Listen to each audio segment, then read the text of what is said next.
शुभ प्रभात। हम लोग कितने सौभाग्यशाली हैं। मैं सोच रहा था कि ये देश जो हमारा भारत है, भगवान राम और भगवान कृष्ण के अलावा चलता नहीं। इस देश में राम को निकाल दो तो कुछ नहीं बचता, और इस देश से कृष्ण को निकाल दो तो कुछ नहीं बचता। इतने घर घर में, इतने मन मन में, इतने रोम रोम के अंदर जो बसे हुए हैं, हर व्यक्ति उनसे अपना समाधान सोचता है। यानी देश राम और कृष्ण से ही चलता है। जो भी राम और कृष्ण के विरोध में जाएगा वो इस देश में रह नहीं सकता, और जो भी देश में रहेगा वो राम और कृष्ण की दोस्ती के बिना नहीं चल सकता। राम और कृष्ण घर घर में बसे हैं, जन जन में बसे हैं।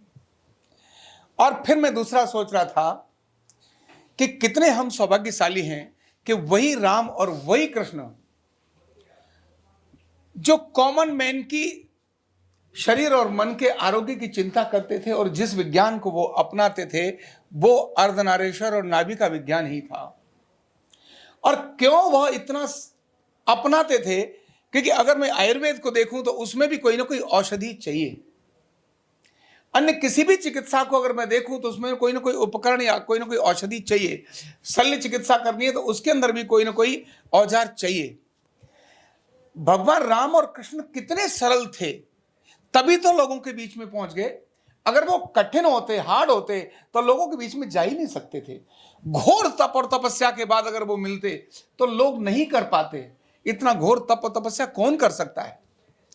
सरल और सहज उनके बीच में पहुंच गए जिन्होंने सोचा ही नहीं था कि कभी हम राम मिलेंगे, जिन्होंने कभी सोचा ही नहीं था कि हमको कभी कृष्ण मिलेंगे। जब उनके बीच में, यानी गोपियों के बीच में कृष्ण है, उन वनवासियों के बीच में कृष्ण है, उन वनवासियों के बीच में राम है, उन बानरों के बीच में राम है, वो जंगलों में पहाड़ों पर रहने वाला है उसके बीच में राम है, वो सब तरफ राम है। वो जो इतना सरल है वो हर तरह से सरल ही होगा। और इसीलिए वो जो चिकित्सा अपना लेते थे, वो भी कोई बड़ी हार्ड चिकित्सा अगर अपनाते तो शायद कॉमन लोगों का लाभ नहीं होता। उन्होंने उस चिकित्सा को अपनाया जो सब तरफ सुलभ थी, जो कभी भी और कहीं भी परिणाम देती थी, जिसे सीखना सरल था, जिसकी शुरुआत सरल थी, बहुत सरल थी। और वो यही अर्धनारीश्वर की और नाभि चिकित्सा, जिसको आज हम वेलनेस न्यूरोथेरेपी कहते हैं, ये वही न्यूरोथेरेपी है। तो फिर मैं कहने लगा अपने आप को, अरे यार हम कितने सौभाग्यशाली हैं। हम जो भगवान जिस काम को करते थे उसी काम को करते हैं। तो आज, यानी तब भगवान उस काम को करते थे, आज हम उसी काम को, यानी भगवान के काम को हम कर रहे हैं। यानी न्यूरोथेरेपी की प्रैक्टिस करना, न्यूरोथेरेपी को सीखना, न्यूरोथेरेपी से लोगों को लाभ देना, ये हमारा अपना काम नहीं। ये किसका काम है? हम भगवान का काम कर रहे हैं। ये सोचने के बाद मेरे अंदर से रोंगटे खड़े होना शुरू हो गए। मैंने, कमाल है, इतना सब कुछ था। भगवान श्री राम, भगवान कृष्ण, बिना जिसके ये देश नहीं चल सकता। हम उनकी उस चिकित्सा को, हम उनकी उस परंपरा को ले जाने के वाहक बने हैं। इससे बड़ा सौभाग्य का और हमारे लिए क्या हो सकता है? क्योंकि वही अर्धनारीश्वर की चिकित्सा, वही नाभि की चिकित्सा, वही पदस्पर्श चिकित्सा जिसमें भगवान श्री राम ने अहिल्या के मानसिक और शारीरिक रोग को दूर किया था।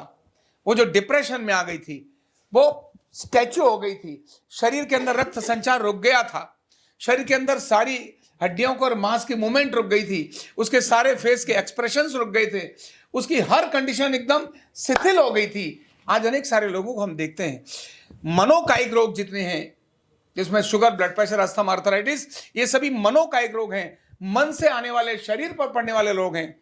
एक एग्जाम्पल तो हमने सुना है, ऐसे ही भगवान कृष्ण के समय पर भी जो कायिक रोग था, एंक्लोजिंग स्पॉन्डिलाइटिस, और मानसिक रोग था, यानी अर्जुन को जो डिप्रेशन आया युद्ध के मैदान में, युद्ध के मैदान में इतने वीर को डिप्रेशन आ गया, विचार से कभी भी आ सकता है।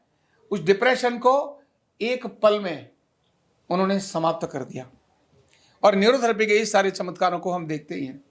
तो हम जिस काम को कर रहे हैं, सच में उस भगवान के काम को कर रहे हैं, उस राम के काम को कर रहे हैं, उस कृष्ण के काम को कर रहे हैं। और आज युग भी किसका है? राम का ही युग है। ये कौन सा युग है? राम का। अभी अभी तो राम पैदा हुए हैं, है ना? और कृष्ण का युग है, भक्ति युग है। अब सब तरफ भक्ति युग है। तो इस भगवान राम और कृष्ण के युग में भगवान राम और कृष्ण की इस चिकित्सा को घर घर ले जाने का काम हम कर रहे हैं। इससे और परम सौभाग्य का, इससे और परम आनंद का, इससे परम और उत्कर्ष का कारण क्या हो सकता है, जो इस लोक में भी हमको आनंद देगा और मरने के बाद हमें उस लोक में भी अपने आप में आनंद देगा। तो जो दोनों लोगों को एक साथ सिद्ध कर रहा है, ऐसी वेलनेस न्यूरोथेरेपी जो लोक कल्याण का कारण है, जो जन कल्याण का कारण है, वो कॉमन मैन के आरोग्य का कारण है, जो कॉमन मैन की शारीरिक और मानसिक रोगों को समाप्त करने का कारण है, ऐसा यह अद्भुत भगवान श्री राम और भगवान श्री कृष्ण का यह विज्ञान है, बहुत अद्भुत है।